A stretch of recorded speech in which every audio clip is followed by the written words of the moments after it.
This is Business Decoded podcast with Ronnie Spellman. An informal chats with top business moguls as they share their stories of failure and success in a fun and relaxed way. Get entertained, educated, and unlock the secrets to success. Welcome to Business Decoded with Ronnie Spellman. I have a delightful guest that I had a chance to spend some time with in Washington, D.C. on one of my last trips, and I'm glad and proud that you could join the program, Steve Haro. Welcome to the program. Thank you, Ronnie. It's so wonderful to be with you. I appreciate this opportunity. So you're the principal and founder of Haro Solutions. You're based in Washington, D.C. I know that you've been across the country. You grew up in California. You were well-versed in policy. You've been in government for a number of years and serving in some incredible positions, including the Assistant Secretary for Legislative and Intergovernmental Affairs at the Department of Commerce. But you've had such a delightful career that I am envious. And all of what you've been able to do. You worked in media, I think, at one point as well, if I remember correct, as a television program in governmental affairs. Tell us what it is that your organization does. Sure. Happy to. And thank you.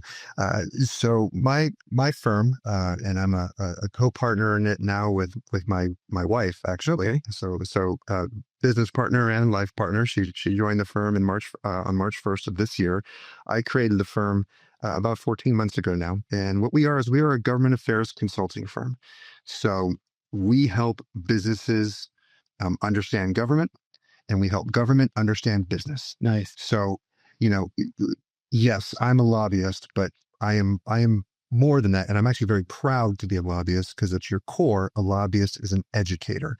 Again, educating businesses about government and government about business, because you're dealing with diverse issues. Not everyone can understand everything all the time. And you need somebody to help translate that and to help make sure that people fully understand how government's going to affect you and how you're going to affect government. Right.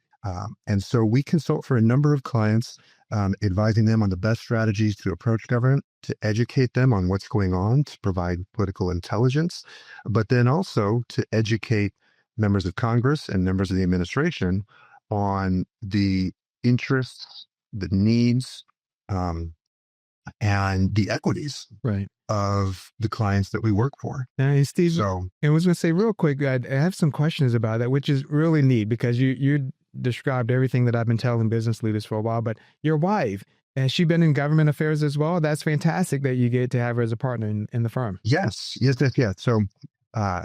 So my wife, Tamar McGarrett-Caro, she is a foremost healthcare policy expert. Oh, fantastic.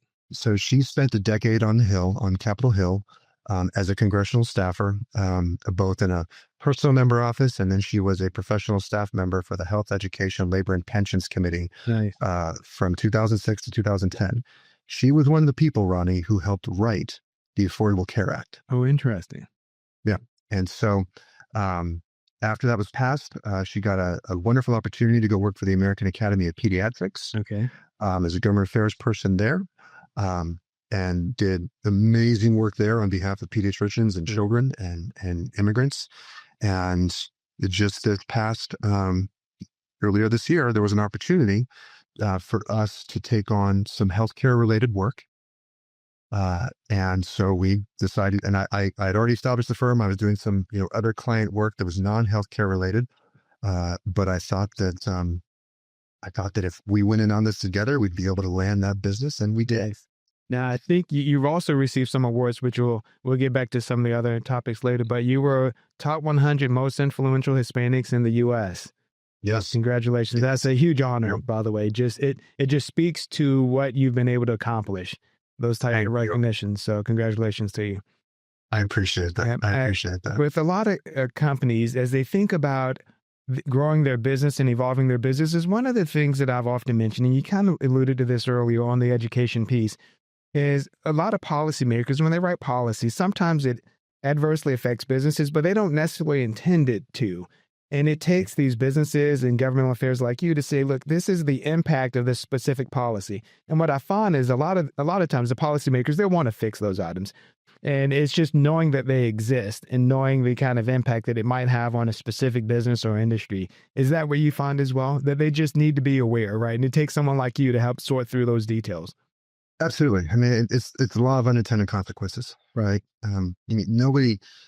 I was about to say nobody goes in with nefarious, uh, nefarious intentions, but that's actually not true. There's always going to be nefarious intentions. For the most part, when you're a good policymaker, um, and you have a good idea, that doesn't necessarily mean that that good idea is going to translate well into the public domain, and will be executable properly, and vice versa. Just because you have a great um, business idea doesn't mean that there can't be unintended consequences Right. that would not merit some regulatory authority. Right. I mean, and like a good example there is social media and children, and should we be legislating around children's privacy around it? Because I don't believe that when social media companies started up, they thought that they were intending it to become some place where children could be exploited. But unfortunately, that has happened. Right. So government should step in and do something. At the same time, if government has if some policymaker has a great idea, whether it be in the tax code or how to speed up something or slow down something, that can have a major effect on business. Right. Tariffs come to mind right now in terms of where we find ourselves today, right? Tariffs are an interesting tool that can be used properly when done right, but they have a massive effect when used as some type of bludgeon as opposed to a scalpel. Right. Now, DC is a busy place. It's there's so many associations there, so many governmental affairs people. How do you sort through all of that to find your place as a business, just from a pure business perspective? And you have some, and at some point, I want you to kind of walk me through some of the people that you worked with and some of the areas you focused on. But Sure. how do you stand out? What possessed you to launch a business 14 months ago? It's a lot of work creating a business. Okay, so is the question how do I stand out, or how do companies stand Now, out? how do you stand out even as a business? How do you find your customers or clients, and how do they find you? Well, so look, government affairs, which you have to remember, it's a people first business. Right. Okay, because what you're doing is you are selling yourself as a trusted resource for your client to represent them properly in front of government. Because for the most part, um, you know, there's very few major corporations that are headquartered in Washington, D.C.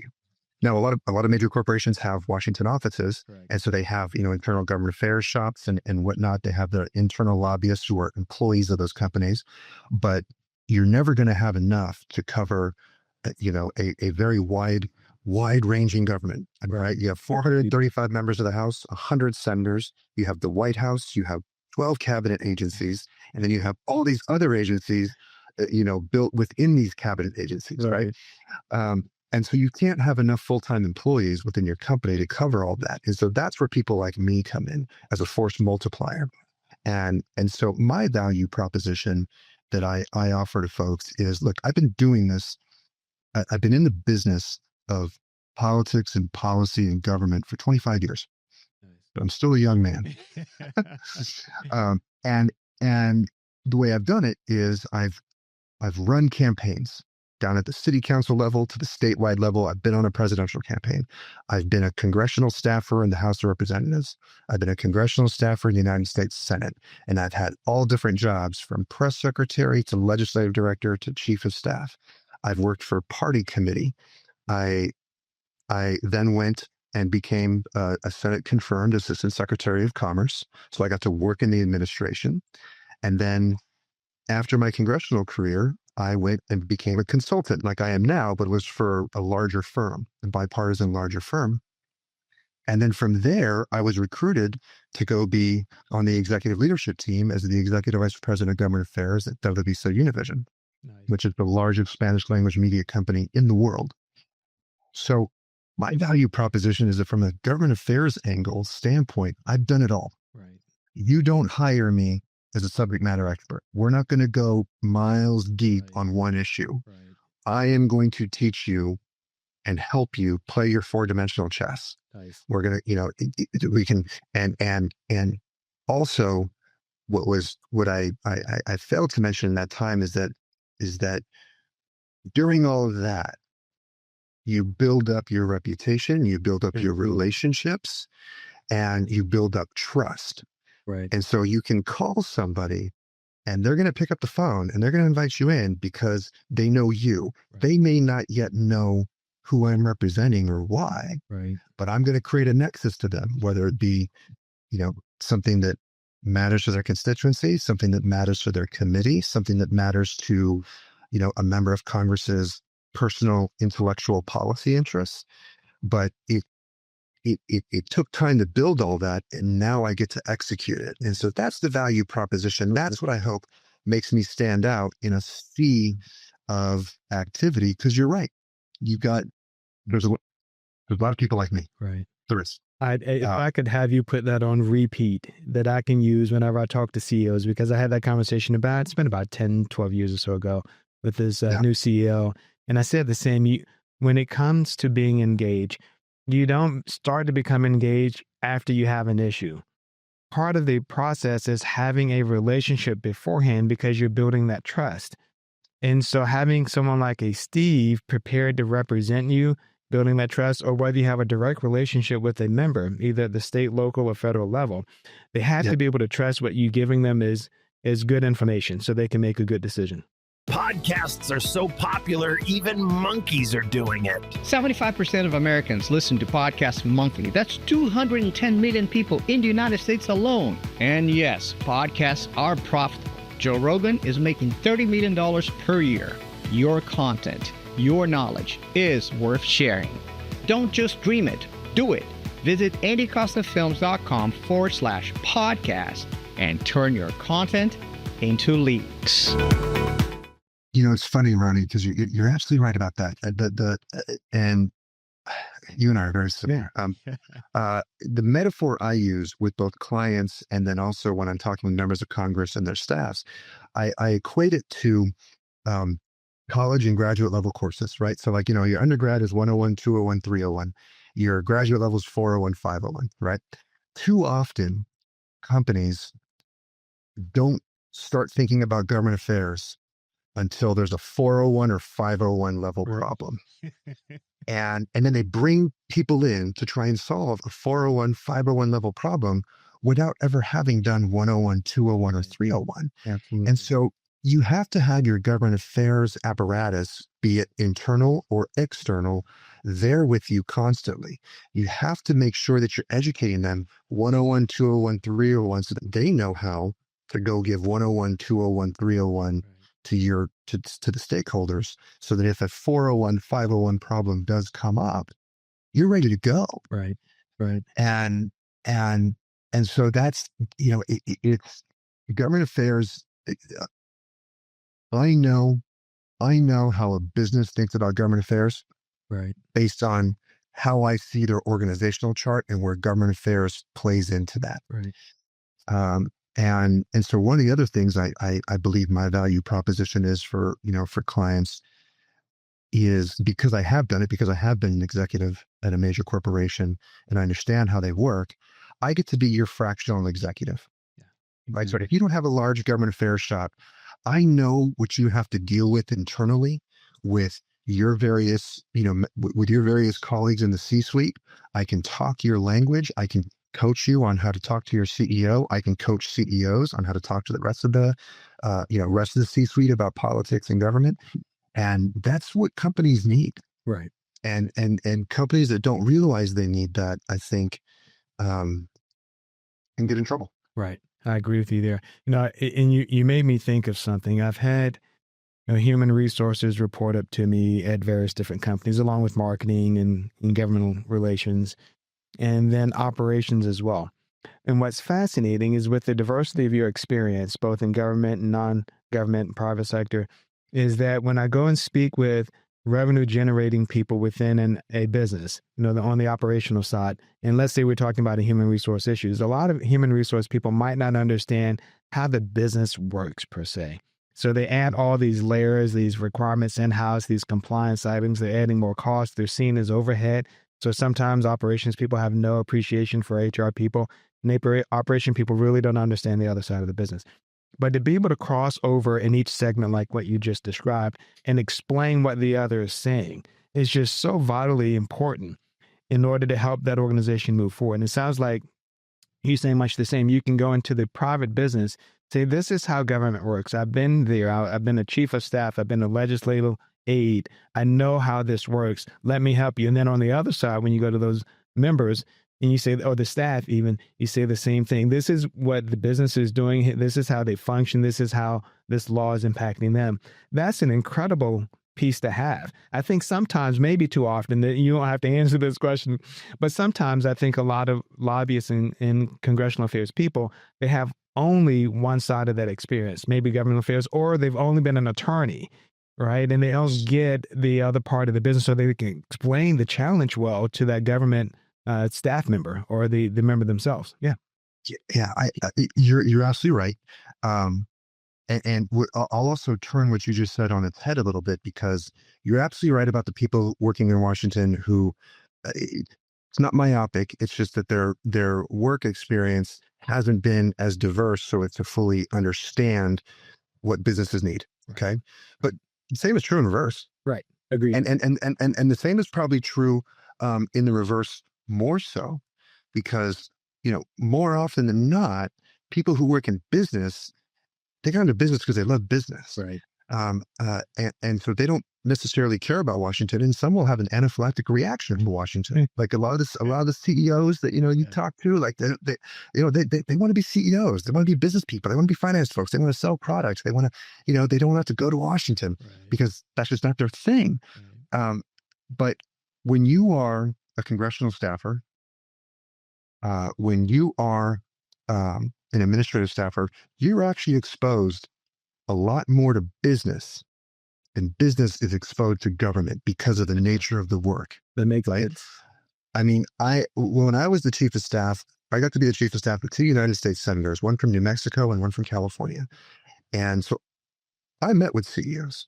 I met with members of the executive leadership teams. I learned about business. I had a very good understanding of how the economy worked because I sat down with some really incredible people and got to learn about their business, ask good questions, and get exposed to that.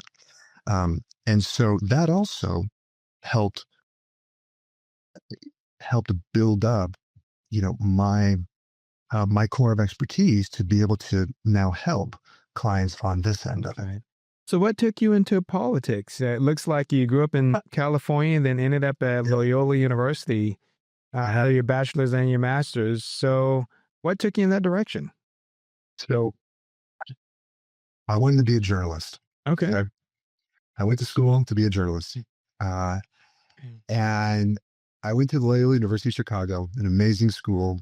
And part of, I think it's part of any undergraduate education, but Loyola in particular had a very robust core curriculum that you had to use a lot of credit hours to get educated on. Right. And it was very diverse, right? Philosophy, science, math, but also in the core curriculum, you had to take 3 political science courses. And I got there, to Loyola in the fall of 95, Ronnie. I was 17 years old. And the goal was, let's just get the core curriculum out of the way. Okay, let's just get it all the way. And then I could focus on journalism. And so I started taking the political science courses. And I liked it. It was good. So now skip ahead a year. My sophomore year, it's late 20s of October of 1996. Okay. Bill Clinton is running for re-election against Bob Dole. And it's 6 days before the election. And he's coming to Illinois, he's coming to Chicago to do a rally. Okay. In downtown Chicago in Daly Plaza. And I got an email. Email was a new thing back then. I got an email the night before this rally from our college Democrats listserv saying, hey, the campaign needs volunteers to help out with the rally, to build the rally. Right. To the rally. And so that was the only day of college, Ronnie, the only day of college that I skipped all my classes. Yes. And I went downtown the following morning. to volunteer. And so I got to work with the advanced teams that helped build Daily Plaza into a rally site. Wow. And so then before the rally, they take the volunteers behind stage and they put us in this hold room, and in walks the president. Really? 90 Wow. seconds, 90 seconds, says some words. I don't know what he said, but it was amazing. Nice. And then he went and shook everyone's hand. So I got to shake the president's hand. Wow. My first time ever meeting a president. And then afterwards they took us and they put us in the front row of the rally. Nice. And so after the rally, he came down to the rope line. So I got to shake his hand again. Wow. Following morning, I went and changed my major to political science. Oh, wow. And had that much of an impact on you. Had that much of an impact. That's amazing. And so then I stuck with it. I changed my major there, studied it, still kept my communications, as a minor, because I really did enjoy journalism. I have a lot of respect for journalists, but I was full in on politics. That 96 election, that was the first election I was ever voting in. Wow. And then so I volunteered in 98, and for the 98 elections on some campaigns. I landed an internship at the White House in the summer of 1998. So that was my first time going to Washington. Okay. And then I got a chance to do a 5-year BA/MA at Loyola in political science. They wanted to make me a guinea pig for a curriculum they were building. So I got my master's degree in political science. And it just all kind of trickled down from there. Very cool. I moved back to Los Angeles after Chicago. And I got a job at a PR firm that did a lot of political consulting. Okay. So helping on the back end of campaigns, the strategies, the radio commercials, the mail. It's basically everything except doing TV commercials. Really enjoyed it. And then I parlayed that when I was 23 years old to become a press secretary to a member of the United States House of Representatives. Very nice.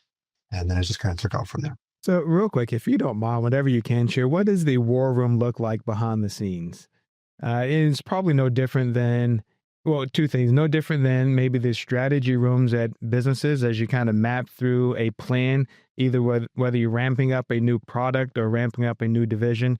But I've been around politics for a while, so I'd love to hear your take on what the war room looks like from a strategy standpoint. It's not just, you don't just show up and write your name on a campaign list and become a candidate. There's so much that happens from fundraising strategy to TV strategy and radio and now social media. There's a lot of dynamics like this, like running a business. Yeah, no, it is. And that's actually a very good point. And if I can impress upon folks of anything, you just said it perfectly. It's like running a business, because these are businesses. Right. Campaigns are venture-backed businesses where you are selling a product, an idea, a concept, a person. Absolutely. And that's your product. And you got to go out and figure out, how to get your customers, your voters, right? And how you sell them on that. Now, the difference between a campaign and a venture-backed business is that in a venture-backed business, Ronnie Spellman can write a check that has as many zeros as possible. Right. In a campaign, that's not the case. Right. You are limited to how much you can collect from somebody. And so that makes it at most levels, right, actually. And that makes raising that capital that much more difficult, because these are expensive businesses to execute. Yeah. And so and a congressional office is no different. It's a business. Right. It is a business. Like when I was running a House office, I had a budget of $1.5 million and 18 employees. I was running an 18-employee, $1.5 million small business. When I was running the Senate offices, my budget was between $4 and $7 million and between 45 and 100 employees. I was running a business. Right. Your question about the war room. A war room is no different than a business war room, only it's going to have a lot less nicer stuff. Right. And maybe a lot more carbohydrates. Because when you're running a campaign, you need to be very focused on your spend. Mm-hmm. And so, chances are your war room is in a really rundown rental unit with, plastic fold down chairs. Right. I laugh because you're so right. Bare bones. But it is fantastic now, but a lot of it has gone digital. A lot of it, in the world we live in now, I'd say like the last 10, 12 years, the war room is very different. You don't you it's not as dependent upon a physical location as it once was, where you have all your people in the room um talking to each other at the same time. Now with video conferencing and whatnot, it is different. But at the end of the day, you have your various generals, you have your various captains. Right. They have their marching orders. You're talking all the time, um, sometimes too much. Right. Like, but part of the problem with war rooms, part of the problem with our modern day communication methods is that it does create the physical manifestation of the phrase, when you're everywhere, you're nowhere. Right. And so you have to really, really work to push back on that, to focus and make sure that you are doing the right thing, because the distraction, the ephemera, can be overwhelming, and then you're nowhere. Well, He's lost a day. And two things on what you just mentioned is that there is an energy that happens in a campaign, though. It's just there's such an adrenaline rush, and just making sure you have a good plan and that you're ready to execute on it. And then the execution phase, whether it's, again, attending events and rallies, and there's just so much energy when that occurs. There is, in my estimation, and look, I've had a diverse career, but that doesn't mean that I know all different types of careers, but I read a lot, I know a lot, I've met a lot. I think I can safely say that there are few better learning crucibles than campaigns. Right. Like I tell a person, like, when people ask for career advice, I talk to a lot of young folks, about how I did it, so that and give them advice on how to do it. But the one constant piece of advice I will always give people who want to have a career in policy and politics and government: go work on a campaign. Right. Because it teaches you.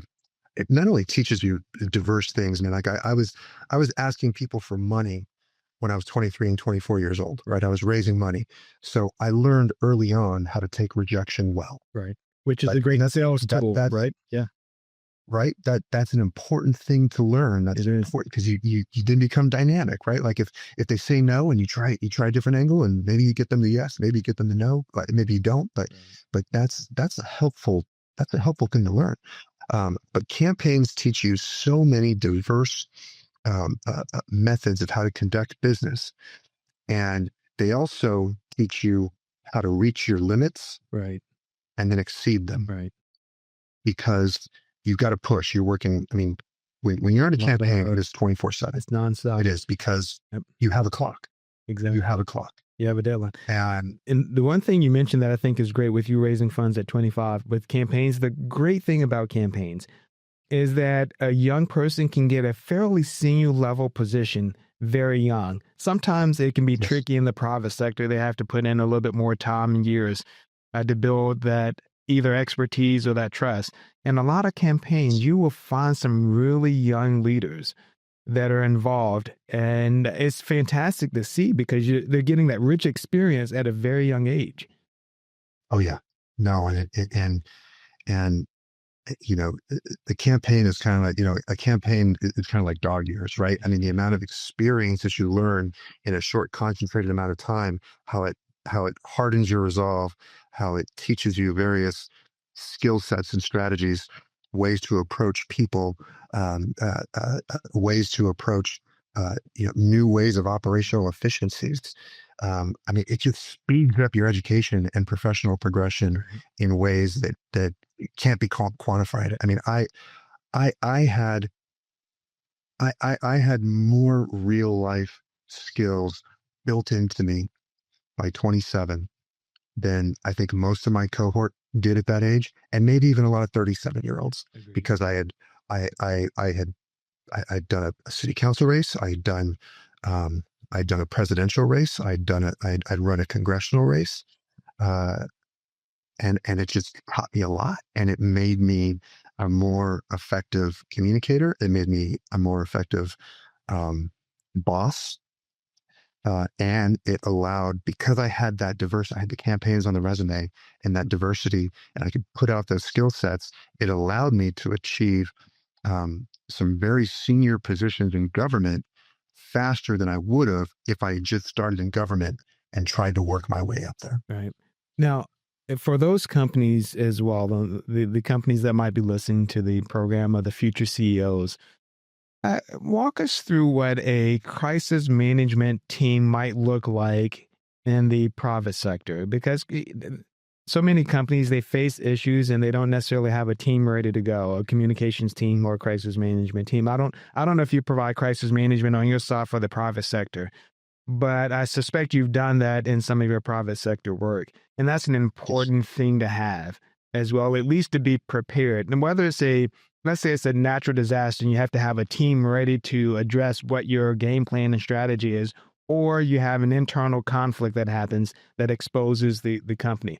And the question becomes, how do you manage that as a business? And a lot of organizations just aren't ready. Yeah. So you need the proper representation from all your major business units.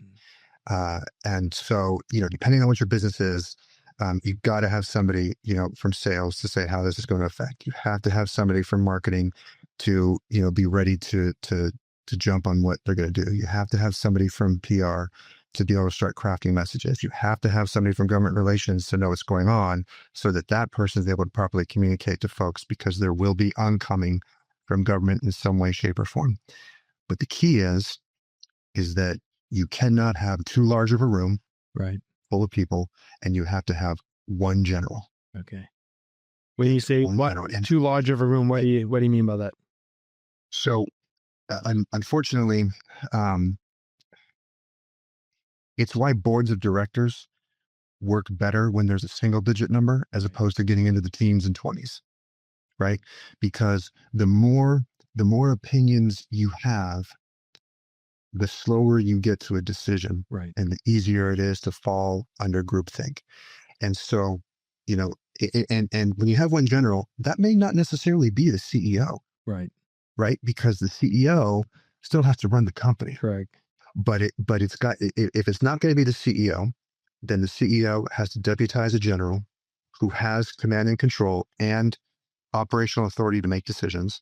And then you have your smaller team of your captains that are, that represent each business unit. Those are the folks that are in the room making the final decision with the general. Right. The captains will then have their lieutenants that they go off, get the information they need, and then they bring it back into the war room so that decisions can be made in real time, fast. Right. And then, you have your consultants involved. You bring in your PR firms, you bring in, people like me to advise. If you want them in the room, great, but you can't let that room get too populated. Right. I'd agree with you there. We're almost near time, which has been intriguing. Any thoughts on social media and AI? How is that impacting what's happening on the Hill? Not necessarily from a policy, but just from an operations. I don't know what you're seeing on your end, both in social media. And social media, of course, has been having an impact for a while, but how is it influencing? Sure. Yeah, and as much as I joke that I'm still a young man, I started my career before social media exactly really kicked in, right? I mean, Facebook was really the first, was at the vanguard there, and they were not widespread until 2006. Right. And so I did get to work in Congress from 2001 to 2006 prior to social media. Really just the advent of using websites and mass email, right? What I can tell you is that social media has not made us more efficient, effective, or better. Okay. It just hasn't. Right. And that doesn't, now it's allowed government folks to communicate easier with their constituents. Correct. But they always had methods to communicate. They did. But unfortunately now, going back to when I talk about becoming the physical manifestation of the phrase, when you're everywhere, you're nowhere. Right. Social media has allowed for that because much like and I am not a Luddite, but I do recognize that technology has made us better in some way, shape, or form, but it's also forced us to be faster, Right. and creating expectations of having to make critical decisions fast without thinking through the consequences.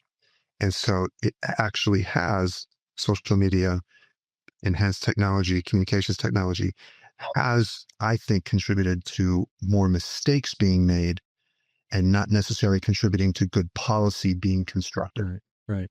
And were That you makes were sense. you around using MySpace before Facebook? Remember? I really Yeah. wasn't. Okay. I really wasn't. And I've never been a social media maven. It's just not, something that I want to spend my time in. Yeah. Now So- to your question about AI, at least in my business, I don't see AI compromising what I do. Right. Like, I don't think AI is going to take away my job, because at the end of the day, I go back to what I said, that government affairs, lobbying, consulting in this realm is very much people driven. It is. And a chatbot is not going to replace Steve Harrow when trying to convince you about why my client is going to be hurt by this policy. Right. But AI helps me with research. Right. Well, very true. Very true. Right. And it can speed up my ability to better understand something to then go sell it properly. That's interesting from a research perspective. Hey, Steve, so if you look back at your career journey now, not just your legacy, but who were some of the most fascinating people that you have on your list of having met? I don't know if you've had a chance to meet James Carville, right? Which I would find might be really entertaining. But who might be some of the most intriguing people? So I've been very fortunate, Ronnie. Yeah. I've met some cool folks in my life. Love it. I have met every president going back to Bill Clinton. Nice. I have received a military war briefing by the King of Jordan. Very cool. I have met pretty much every speaker of the House. I've had a very fortunate life to meet some cool people. Very cool. And not the least of which was Allison Janney from The West Wing.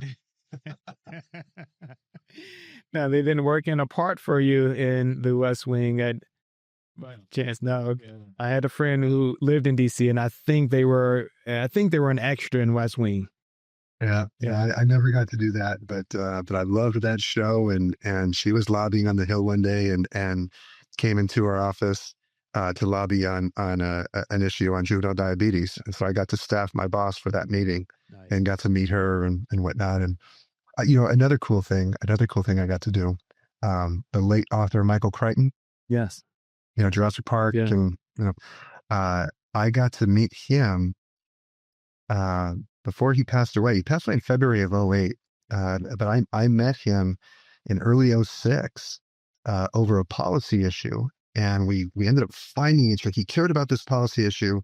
I read a novel of his where he talked about it. The novel was called Next. Okay. It came out, I believe, in December of 2005. Right. And there was this issue about patenting nucleotide sequences, genes. I was an LD, a legislative director for a member of Congress at the time. And I totally bought into the concept that genes, which occur in nature, should not be patented. Right. But there were 14,000 patents on genes at that point. So long story longer, I told my boss, hey, we should write a bill on this. He goes, yeah, let's do it. And so I did. And Crichton found out. Nice. And so Crichton found me. And next thing you know, he's coming to Washington a few times, and I'm teaching him how to lobby. I'm taking him, through the halls of Congress, like in the same way where you and I met, right. A month ago or so. And I'm taking him in the offices, and we're educating about this issue. So that was kind of like my first time kind of being a lobbyist, even though I was a staffer. Very interesting. The Jurassic Park. So don't comment on this, but I've been following, I think the name of the company is Colossal, and how they created the dire wolf that's been extinct. And it's intriguing technology I'm not sure where it's going to go, but I'm on their feed just so I can keep up with what's happening in that realm. Absolutely amazing. You mentioned again, the DNA and the Yeah, and I'm very familiar with what you're talking about. And you told me not to comment, but I'm going to comment. Okay. Not necessarily on the specifics of the direwolf, even though I'm a huge Game of Thrones fan. Right. Game of Thrones fan who would love to see direwolves, but this is also when we talk about the law of unintended consequences. Right. This is where companies like them and others who have this great idea, it's like, yeah, okay, let's bring back the direwolf. Yes, let's alter let's alter these genes and bring it back. Like, it sounds cool, but to quote Ian Malcolm Right. from Jurassic Park, just because you could doesn't necessarily mean that you should. Right. Or at the very least, let's go have some serious, sober policy conversations about unintended consequences. And maybe before we do it, we write some laws around it so that we do it right. Right. Agreed.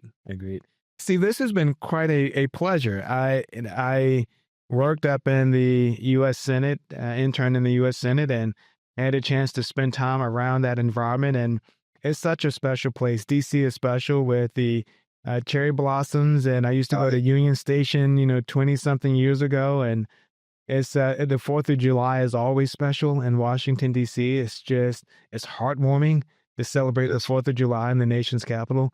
So I commend all of what you're doing as well on behalf of the country through your role and your work as a staffer and the House and the Senate. So I appreciate you spending time with us.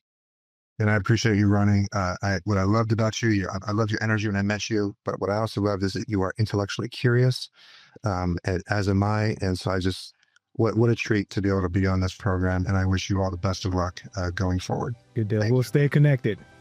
Appreciate it so much. Thank you for joining us on the Business Decoded podcast with Ronnie Spellman. Thank you for listening to Business Decoded podcast with Ronnie Spellman. Please be sure to subscribe and share and stay tuned for more incredible Business Decoded episodes.